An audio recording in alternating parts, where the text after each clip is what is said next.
Hey there, comic collectors. I'm Scott Harris King, and today I wanted to talk to you about Cthulhu. Yeah, I know I sound like one of those religious people that goes door to door and be like, "Friend, do you have a 5 minutes to talk about Cthulhu?" But that's exactly what I want to do today. Specifically, I find it interesting the influence that Cthulhu has sort of indirectly had on comic books. So that's what I want to talk about today.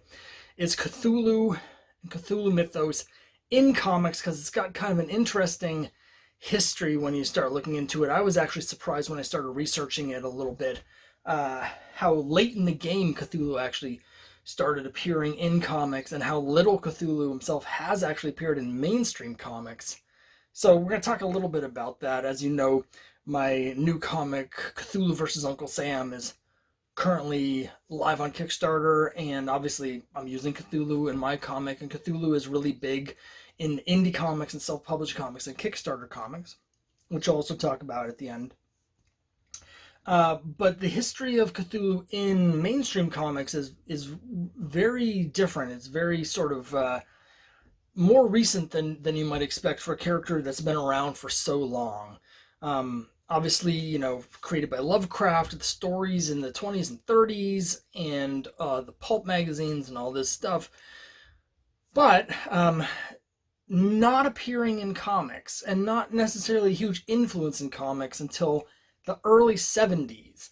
Yeah, the early 70s, there's something in the zeitgeist that was taking place in the early 70s where we get a lot of fantasy and horror stuff becomes really popular in the late 60s and early 70s, and you see this surge of stuff interested in stuff like Conan and The Hobbit, and along with that it comes Lovecraft, and then that's where we get Cthulhu and the mythos starting to appear in comic books directly. Not to say that there wasn't some influence in some of the horror stuff in the 50s, but it's interesting. The first appearance of Cthulhu in comics is actually in this comic. It's Skull Comics #4. Now, Skull Comics is an underground comic. You might be able to tell just from the art. Now, this issue of Skull Comics #4 is from 1972. Also in 1972 is when we get the first sort of Cthulhu influenced stuff in mainstream, and that takes place over at Marvel. We want to go to actually Marvel Premiere. There was a short run when Doctor Strange was brought back into comics in 1972.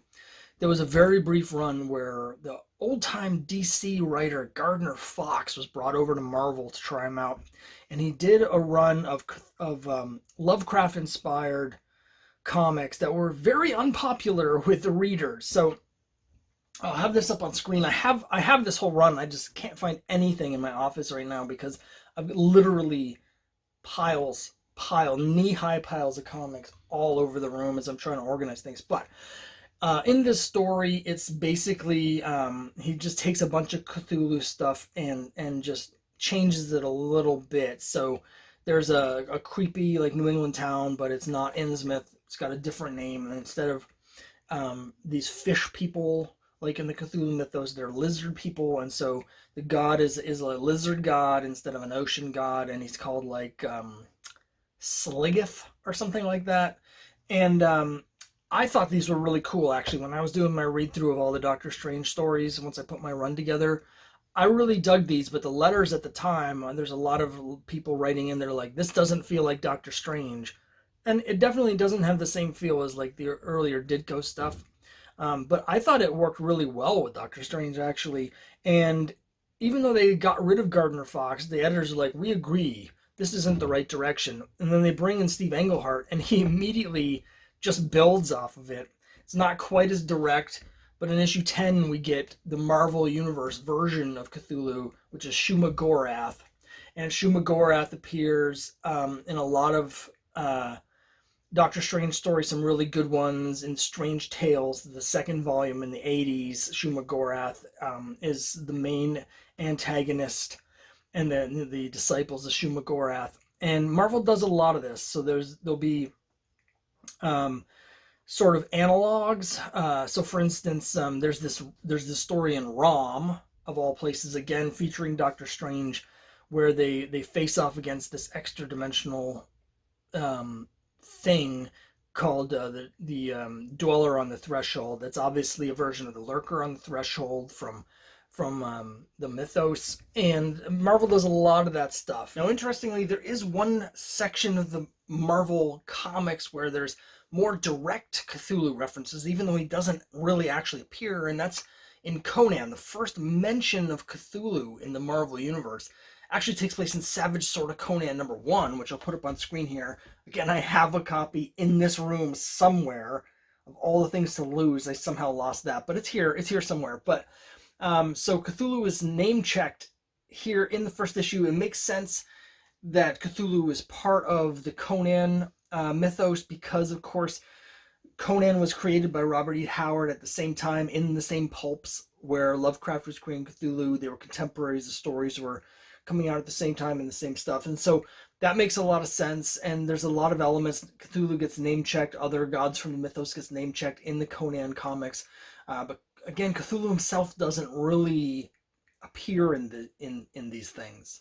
So we don't really start to see Cthulhu mythos becoming a big thing in comics until the 90s.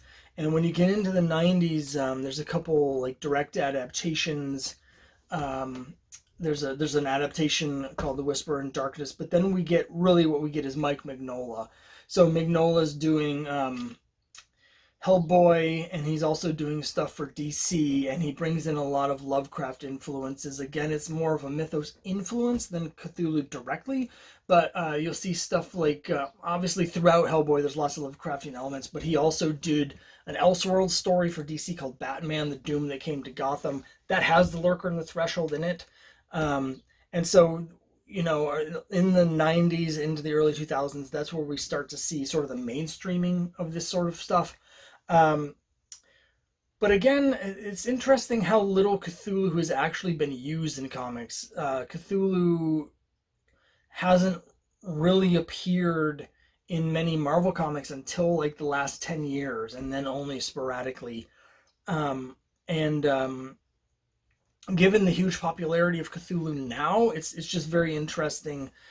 Because, of course, as I mentioned, Cthulhu is kind of a darling of indie comics and Kickstarter comics. I'm using Cthulhu and Cthulhu versus Uncle Sam. And so there's, if you go to conventions and you go around Artist Alley, you're going to see Cthulhu stuff all over the place. And there's a big sort of demand for it. It's become a big brand. And there's so many cool things you can do with the mythos, different interpretations. Obviously, Cthulhu versus Uncle Sam is kind of a golden age sort of superhero action sort of story with a lot of fun mythos elements, but it's got that sort of slam bang sort of style. But there's other ways to do it. I want to show you a couple. I've already talked at length on my previous videos, and I'll have more coming up with about Miskatonic High, which is the artist who did the variant cover for my comic, Ryan Mendoza. That's a series where they take mythos elements. Miskatonic University, of course, is from the mythos, and they tweak it, and it's set at a high school, and it's all sorts of Lovecraftian monsters and stuff going on there. And he did one of my variant covers. There's two other projects that are going on right now that I want to show you, because I've been in communication with the creators of these, and they're just really cool projects. So let me just switch this around here. We're gonna take you on a walkabout and switch this here so you can see. This one here is called H.P. Lovecraft's Beauty and the Beast. And this is Lovecraft had an unfinished story where he was doing a mythos version of Beauty and the Beast. So this is really cool. It has some really great art that's sort of vintage looking. It is reminiscent of the sort of pulp illustration styles at the time. And then here's a completely different take, and that is Isadora and the Immortal Chains. As you can see, this is issue 2 of Lovecraftian Dark Heroverse title. It's just really cool with some really cool artwork. So I just wanted to show those. It's interesting to think, sort of speculate where Cthulhu and the mythos are going to be brought in comics going forward, because it's really only the last 10 years that we're seeing the characters being used broadly, public domain stuff, and so anybody can use it. That's, I think, why we're starting to see the characters appear in Marvel books. And I feel like with the swelling popularity of Cthulhu and the mythos, we're going to be seeing more and more comics, all sorts of cool projects on Kickstarter, and I think we're going to start to see some of those go more and more mainstream because there's such a demand for this sort of thing. So I hope this has been interesting. This little look at Cthulhu. I did previously. I did a look at Uncle Sam in comics, where I had a little bit more to work with because Uncle Sam began in comics way back in the early 19th century, whereas Cthulhu is very late in the game before Cthulhu is brought into comic books. I think it's a really interesting sort of collecting niche if you want to start getting some of these Cthulhu comics. I think it would be a really cool sort of collection or sub collection in your comics. And there's so many interesting things. Like I just got this. It's a direct sort of adaptation of the Call of the Cthulhu. This is given to me by my father-in-law since I'm doing this campaign now, and it's really cool. It's by Dave Shepard. You can check that out online. I'll have the links to all the Kickstarter campaigns and stuff down below. But it's just there's so much cool stuff being done with the characters that I just kind of want to talk about the history of Cthulhu and some of the older stuff that you can try and track down. So again, thanks very much for watching, and I'll see you next time.